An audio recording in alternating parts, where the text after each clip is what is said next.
Won't be until mid-decade, I don't think, until the economy can fully adjust and we get those jobs back. Do the math, and it's not hard to get to 20% unemployment. The administration has bet so much on PPP helping lead to what they're saying will be likely a V-shaped recovery, and that doesn't seem very certain at all. It was obvious that many on the left were just giddy a couple months ago that the virus had devastated the booming Trump economy. They were thrilled.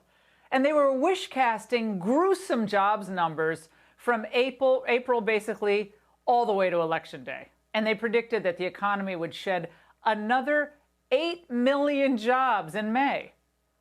Well, it was their hate and their anger toward this administration that continued to consume whatever good judgment or sense they have. And today, the credibility of all those who forecasted doom and gloom, well, it took a major body blow when the stunning May jobs numbers came in. New jobs numbers show that the U.S. added 2.5 million jobs in May. Added. That's a big surprise. This number is higher than I would have predicted. Shocking for all the right reasons to see this number. It is definitely underscoring the fact that this will have been the shortest recession in history. Remember, there was going to be no V-shaped recovery. Well, the number of jobs created in the last month by American entrepreneurs and businesses shattered every record. The Dow jumped 800 points today.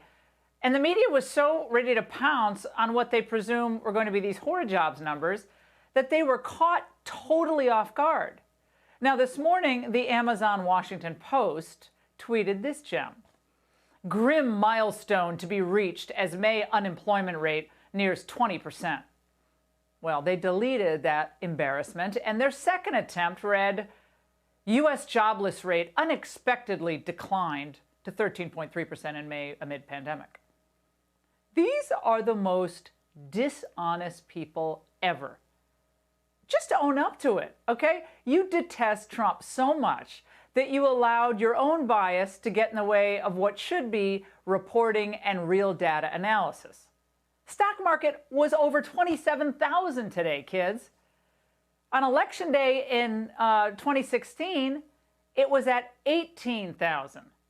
So an honest tweet would have been maybe, I don't know, in stunning jobs report, investors prefer Trump in a pandemic over the Democrats on the verge of victory. Oh, I should have said that one.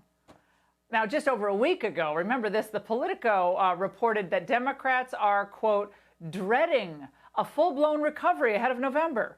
According to the article, the possibility of Americans getting back to work has caused some Democrats, especially Obama alumni around Washington, to panic. Oh, they're panicking today. Come on, Joe Biden would surely have preferred that we stayed in lockdown through the election. Maybe y'all in Michigan will, for all I know. And he offered this feeble response to the stunning economic news. The president, who takes no responsibility for costing millions and millions of Americans their jobs, deserves no credit when a fraction of them return. Of course, if Joe wins the presidency, we won't be seeing these types of numbers because he'll immediately make it easier to ship more jobs over to China, like we used to do. And he'll greenlight more foreign labor to take the jobs that Americans would do. But what about the polls? I know all of you are freaking about the polls. Well, the experts say that Biden's way ahead. It's his election to lose. Folks like James Carville are predicting a Democrat wipeout. Experts say Americans want more progressive government. Well, they said that in 2016 too, remember? All the same people made all the same predictions. But then, as now, most of the so-called experts are just horribly wrong. In fact, they're not really experts in anything, I've concluded.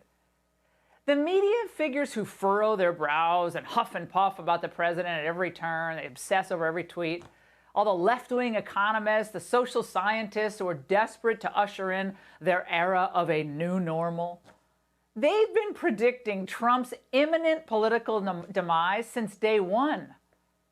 Their predictions about Russia and Mueller, wrong. Their predictions about impeachment, wrong. Their prediction about Trump's China tariffs, oh yeah, wrong.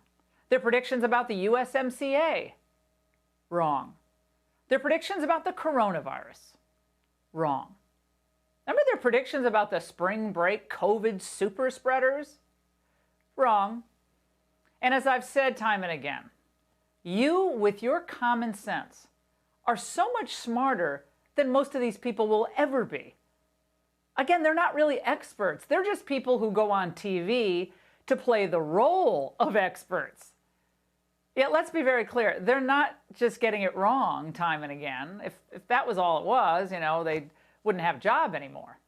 They're important because they're perpetrating a fraud on you in America. And in some cases, it's even costing lives. Like that bogus hydroxychloroquine study that was published in the prestigious medical journal, The Lancet. I mean, that's just collapse. They had to retract the whole study. We're going to expose that later in the hour with two of the original medicine cabinet members. You don't want to miss that. But countries and hospitals, including in this country hospitals, they stopped allowing the use of that drug based on false data. How scary is that? And the experts, by the way, locked you down for weeks and weeks in your home, some of you still locked down, based on false COVID mortality projections. You couldn't go to your daughter's wedding, your son's baseball game, your favorite restaurant, your kids couldn't go to school. You missed graduations and proms and all these life experiences. But the moment there was an event or a protest that they thought was important, all their rules were out the window. Look at Michigan Governor Gretchen Whitmer or Pritzker in Illinois. The left is always the same. It's always the same. You will sacrifice, but they won't. Just like with Obamacare, climate change, and everything else, the experts and academia, come on, they've been urging us to do things like what? Defund the police? They've been urging that for years. And they say it's going to lead to safer communities, more trust. We know that's a fraud. It's going to lead to more suffering and more destruction, but not for the rich liberals who'll vote for Biden, or the hashtagging Hollywood celebrities, or the Fortune 500 CEOs. They're not going to be affected, really, by a disbanded police force. They have their own private security guards and their expensive security systems. They can flee in their private jets to any country they want, any time of day or night. Everyone else, they'll be just left with a lot of bad expert advice. And that's the angle.